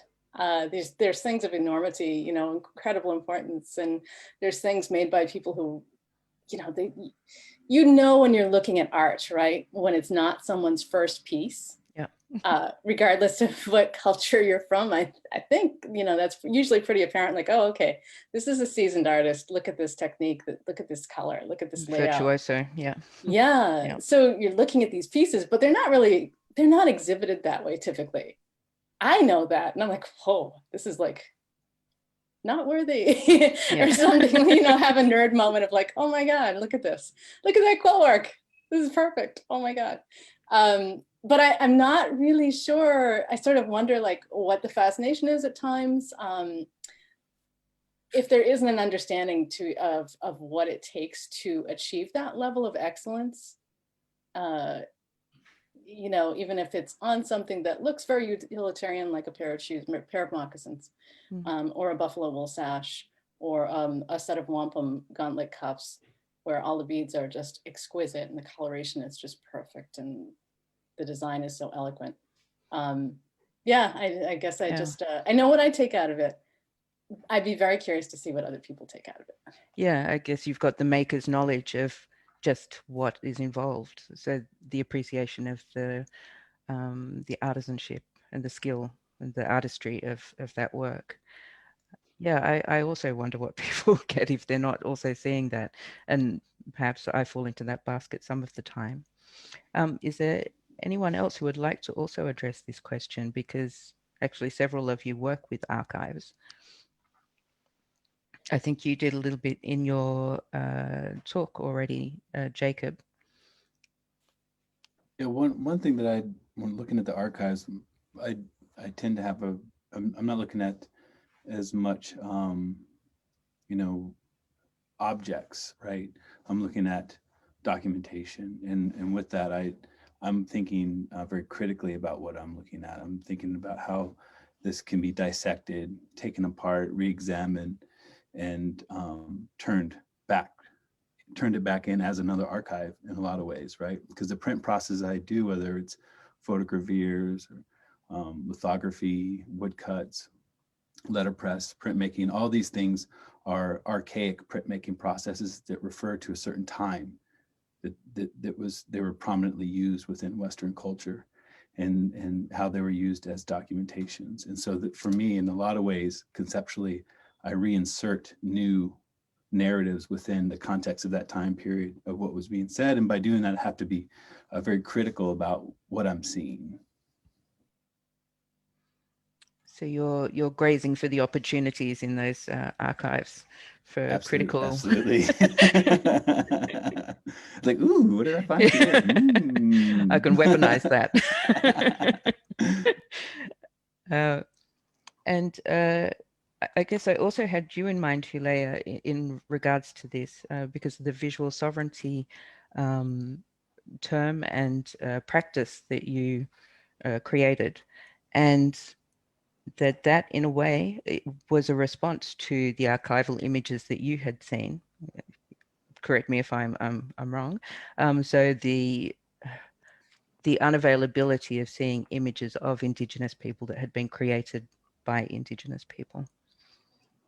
Of course, that's changing rapidly as we start looking at different types of archives, family archives, and recognizing other, you know, archives that are not officially as archives. Yeah.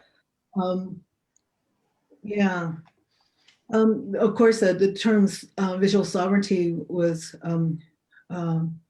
first initiated by Jolene Rickard, then taken up by Michelle Raheja. But also, it's a perspective that has been pretty much put forth globally by Indigenous people.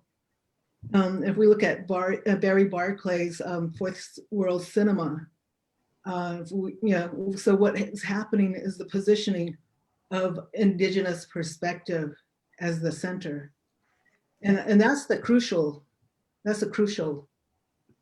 point. Looking from the inside out rather from the outsider's eyes at ourselves. And once one is able to recognize that beautiful work happens. Yep. Thank you. And actually, the word archive also came up in a different kind of way, and perhaps this is a clumsy segue into talking about the connection of family and actually family dynasties that I've also perceived in reading a little about your backgrounds. Several of you have family members who are also artists or creatives in various ways. Perhaps one of you would like to talk about that a little, because it seems to be a feature of pretty much everyone I can see who's an artist right now. Yadika? Or Yeah, I can go ahead on that. Yeah, so I grew up in a household where my parents are both artists. My mom is an acclaimed artist. Both my parents, my dad and my mother. Tom Fields and Anita Fields. My dad's a photographer. My mom's a clay and textile artist. And you know, I grew up going to exhibitions with them. I grew up going to Santa Fe Indian Market with them, and going to openings and seeing the artwork there at a young age, and meeting their artist friends, you know, some who have since passed on but have left major legacies in the Native art world. And it was just a part of, you know, who we were. And I was also raised, you know, with ceremony and traditions, and it was just a tie-in of those three things, you know, art and tradition and ceremony and family. And it just became a way of living and understanding the world, I think, who we were as Indigenous people. And so there was no need to really try to justify it or try to challenge myself with it, but yet it was just to try to understand it and nurture it, you know. So that really helped me become who I am, I think, today, because it's always been there with me as a person and as an artist, to just understand it and be it, and know that you can live a life with it, I think, you know, but it's a way of life as well. And then you mature with it, and it also is almost like a living entity that I've realized, you know, you treat it right and it'll treat you right, and it'll take you to the places that it needs you to go, and vice versa, and things like that. So I've learned a lot from it, you know, not from school, through some mentors as well, but just through an understanding of life and art and tradition and art and ceremony. So I feel, you know, very humble and appreciative to be able to have that in my life and share that with my family and my parents, that journey in art. Thank you. And actually it was, it kind of connects to something I read about Shelly, who I think you've referred to your practice and your practice of including family and friends in your photography and film as an opportunity to also archive people. And so I wonder if you might talk to that a little. Sure. I've always used my friends and family in my work, and I think it's a way of keeping their images alive. Also, I used to work in a darkroom extensively years ago. And because photography keeps you away from your friends and family, I felt it was a way of me sharing that time with them, because I, you know, have the opportunity of seeing their faces exposed in front of me. And it just brought an extra layer of just great memories of being with them. And I think that I'd really like to continue using friends and family in my work as I go on. I think it's important. As I was sitting here trying to, you know, think, well, where does my work fit into this? And I think I'm the oldest one on this panel. And I go back to the 50s, and where our representation was very limited, like in films or anywhere, you know. So I think I was really sensitive to the way we're depicted. And of course, as I started going through my art practice and going to school and learning all the stuff on how to develop films and how to, not films, yeah, films, photography, film, and, you know, making stories, it just makes me appreciate the world as it is and try to fill in those little spots where Native representation is not there or clearly there. So I just try to be aware of the holes, and then I try to fill those holes in my own small, significant way. Beautiful.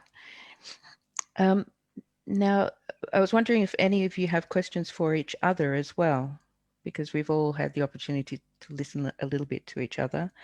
But perhaps I'll start us off again. Elizabeth, I was really hoping that we would talk more about the use of material practices, material culture making, as a way for learning land or connecting to land and environment. And I understand that you're also a marine biologist by training as well. So you've obviously got extra layers on top of the knowledge you learn through your hands. Your microphone, please. Sorry about that. Yeah, I have a background in marine biology as well. When I was growing up, you know, most Okuma folk, most members of my nation actually are descendants of whalers.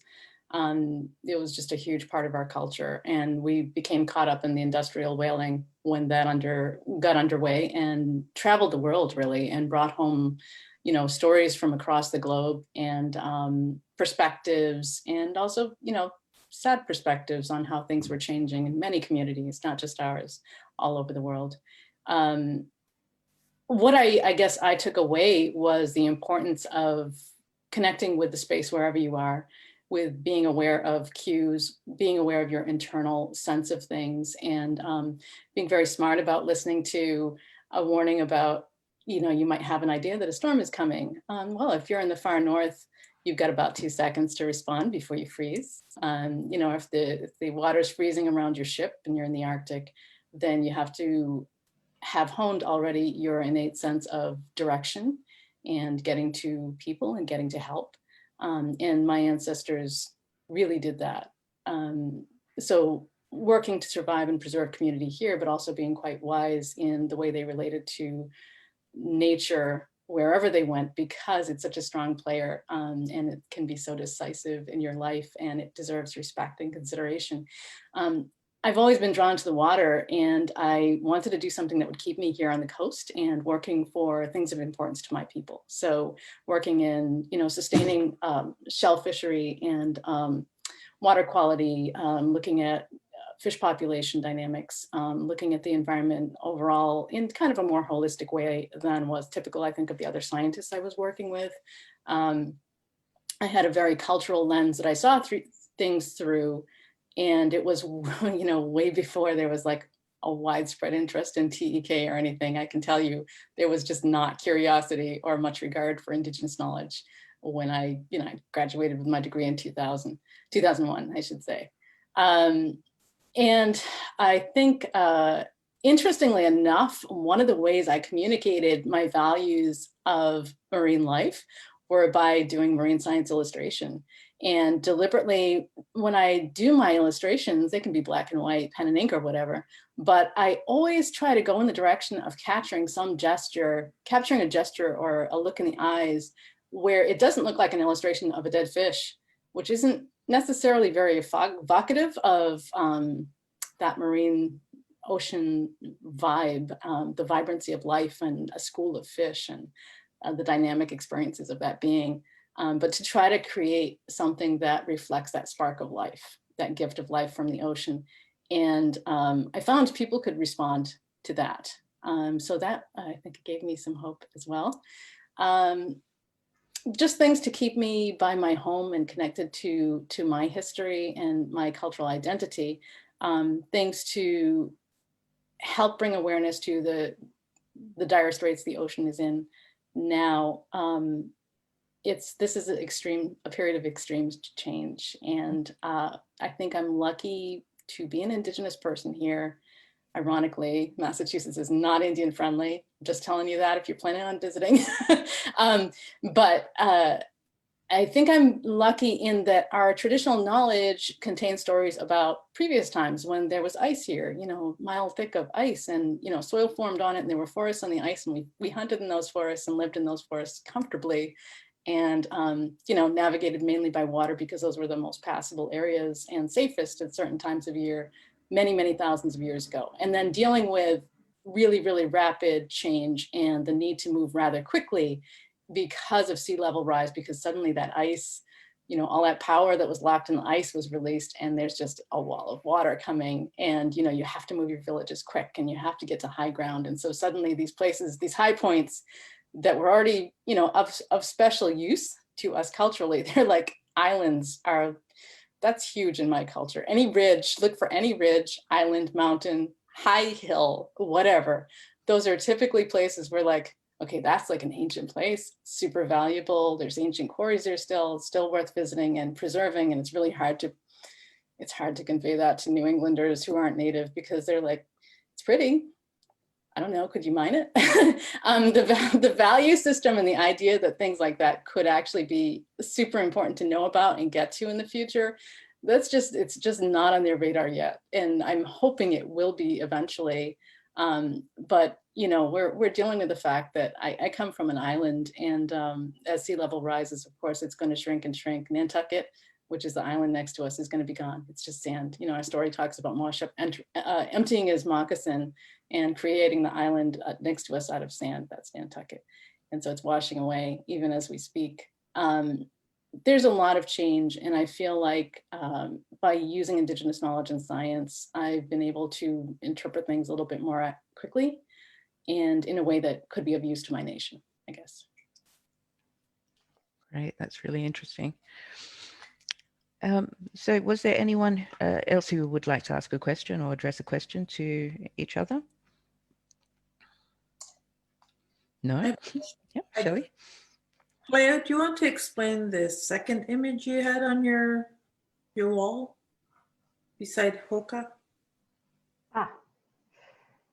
Helia, do you want to explain Wewa? Wewa, yeah. I'm listening. Wewa, it's actually in another exhibition, isn't it, Henry? Wewa is a two-spirit person from the 1800s, 1849 to 1896. And in looking for empowering images of two-spirited society, I felt the need to create one. And Wewa, and of course, two-spirit is a contemporary term, was two-spirit back then, and was a main figure in Zuni, the Zuni community. And because of her position, she enabled the entrance of change, and she was able to travel. She was able to do all these things, and she had a fluidity that helped her strengthen her tribe. Yeah, so I looked at the Hiller's photo portrait of her, and much like the other image, when I see these things, sometimes I see the whole image, and then the next phase is just completing the image to what I envisioned. And what I envisioned with Wewa was the draping of necklaces, the embellishment of how one takes care of the beloved, and that's what that image is about Wewa, the beloved, who is, you know, for me is a who I look at as sort of like a mentor.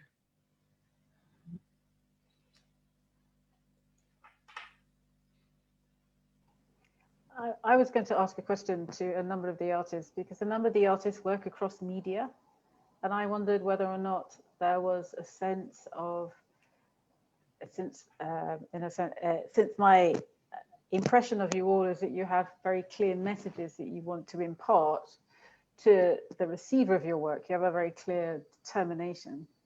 How do you decide, so in Yadika's case, when you're going to do an oil painting or a mural, or in Shelly's case, when she's going to do a film or a photograph, how do you know when your medium is the right one to tell or to convey the thing that you want. And I don't know whether Yarika or Shelly wants to talk to that. Yeah, I'll start. Yeah, for this one, it's a pretty significant conversation. And when it comes to me deciding if I want to do an oil painting or if this is going to be, a print or watercolor or whatever, or a large scale mural, I decide on, well, where is this going to be at? What's the location? And who's going to be viewing it? And what kind of message do I want to put into it? And the accessibility of it, for sure. And for this one, this is all encompassing to the world, a world dynamic, a world infrastructure that's been created through colonialism in the US and the indigenous perspectives and narratives. And I need as much surface space to kind of convey that message and my art to express that, because it's emotional and in a way that I could express through my texture and through my utilization of movement in my work, that people can step up to that wall, that space, and be encompassed in it, to feel that energy, to feel that emotion, that is so permanent and impermanent and existing. Just kind of like what everyone's saying in Halea, colonialism is a memory, a non-existing force, that changes, just like the space, the spacecraft that went up, that's offering, seats for money, right? It's just a changing dialogue, but yet I want you to walk into it, be present with it, feel it, and then walk away from it with a new perspective. And that's something that I've seen in my career of doing public art and gallery work.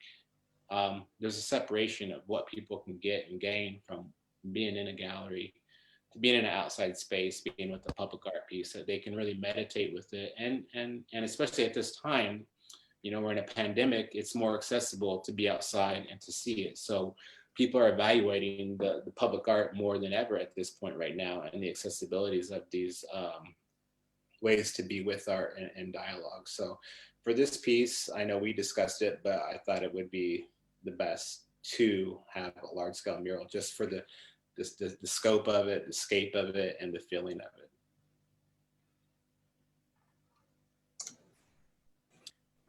Going from film to photography, like films take so long, it involves trying to find so much money, and being in the position where you're actually producing a film is like after years and years and years, and you're trying to find producers who will work with you, and that's a huge challenge. And then using photography, like after going through that process of trying to make a film, it's like I can make a photograph on my own. I don't need anybody else to, say yes, no, do you have enough money? We don't have enough money. And even going backwards from that, I always go back to beadwork. Like, I can do beadwork anytime, anywhere. I can take my little bag of beads, my needle, my thread, and you can just do things. So it comes down to being like obsessive compulsive about what you want to do. And it's really kind of, I guess that's the way I am. I'm just obsessive compulsive about just using my hands and making something on the spot, and and ballooning from there. So it's like going to photograph, going to film. So, but I always go back to beadwork. I'd like to invite people to ask any questions that they might have for the presenters. And I think there's also a question already there for you, Henrietta. I think it's a question about, that's right. So to look at, such is the popularity of this exhibition that we have a question about, will we be doing a similar exhibition in relationship to South America? So indigenous communities from South America. And I would say we have no immediate plans to do that. But there are larger plans to look at the galleries more generally. And when we were doing that, we were thinking about how we would do one on indigenous cultures more generally. rather than locate it in any particular region, but look at the themes that we've got in this exhibition and think about Indigenous communities the world over, in part because we do also have collections from the Ainu people in Japan, who are Indigenous people and who very rarely get seen in that light or in their relationships with other Indigenous communities. So we are looking at the issue, but we haven't got any specific plans. Great, thank you. Any other final comments, questions?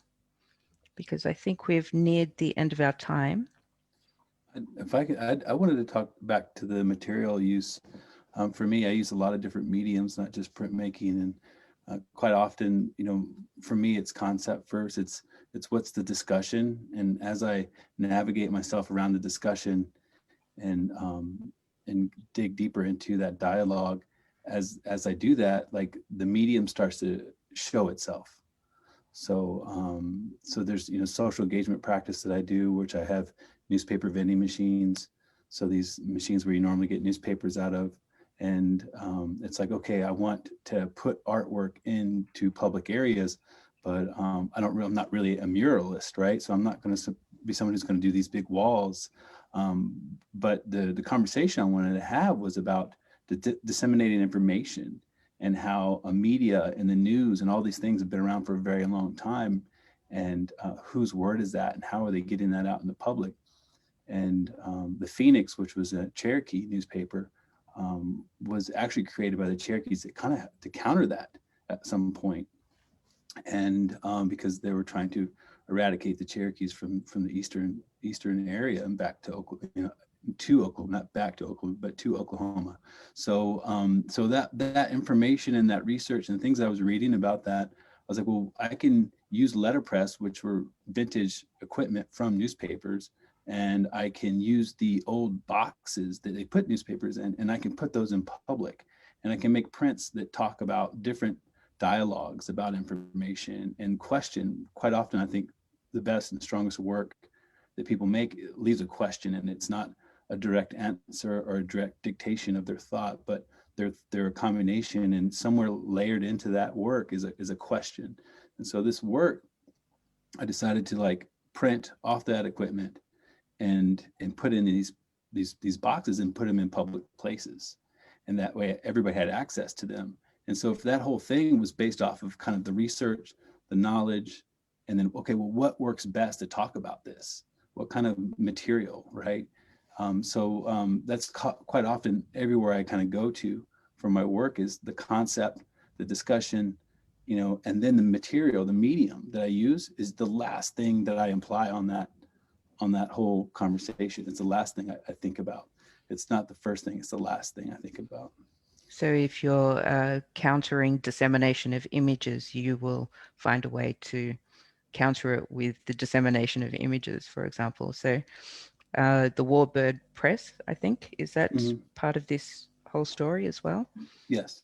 Yeah, and another one is another series I worked on. It's called "And It's Built on the Sacred," and dealing with Christianity and how it, in European Christianity and thought, how it's been pushed on, influenced, and disseminated some of the cultures. I mean, I'm not disseminated, but kind of destroyed some of the culture that we have, and how, and what that effect was, and also the commercialism and the capitalism that's embedded in Christianity, the mass producing of objects that people put in their homes and then discard. And for what's sacred for Indigenous people, we don't do that. We don't discard it, and it's different. And that's our belief system. Our belief system is completely different. So what I started doing was, as I was doing research and thinking about how here, you know, doing research and finding that how churches were built on sacred places, how sacred places were taken over, and how a lot of times Christianity had an influence in that. And also how a lot of tribes, you know, used their belief system in combination with Christianity, because it wasn't until 1978 that we were legally allowed to practice our belief system. It was outlawed. So how did we do that? We had to like mask it within Christianity. So you see a lot of Christianity within ceremonies, and being here in Arizona, the Yaqui are really good at that. The Yaqui people hide that within you know, you look at it and you go, oh, it's very Catholic Christian. And then you go, no, that's very native. That's very indigenous. And you start to see like how they kind of morphed it and hid it. And so what I decided after doing a lot of reading and research and looking at this material, I started going to junk shops, thrift stores, Goodwills, places where people were discarding objects. And I was finding these discarded Christian objects. And then I was taking them in as ready-mades, and then I was readjusting them and indigenizing them and then reintroducing them as an indigenous way of thinking about that object. But that, you know, that was later, after all the thought and all the reading and all the things that I was dealing with in my head. Then I figured out how to have that conversation, what material I was going to use. And they're vastly different, you know, the woodcuts to that, or installation projects, right? So, yeah. Great, thank you. Hulea, were you about to say something? I just wanted to say that it seems like it's all about ownership and the perspective from the ownership. And one of the things I wanted to reference the photo again of Hukde is that even space is not untouched, and that in 2019 there is proposed an outer space treaty, and so even space is not, outer space is not impervious to colonization. You have 109 nations that are looking at this. Who owns the moon? Who owns outer space? Who owns these ideas? So it comes down to ownership and how one looks at ownership, in a sharing way, in a capitalistic way. That's all. Yeah, it did come up with a few of your presentations, the capitalism, basically, and the ownership of things, and how that is, well, our legacy, the legacy that we all live with as people who've been colonized or in the post-colonial situation. It puts a price on everything, including space, as you say. So I think we will wrap it up there if we haven't received any further questions. And I thank you all for joining us, and for joining us very early in the morning for most of you. And it has been a real pleasure and very enriching to hear about your works and to hear your reflections on the exhibition and your art practice. So thank you very much for sharing with us today. Thank you. Thank you. Thank you.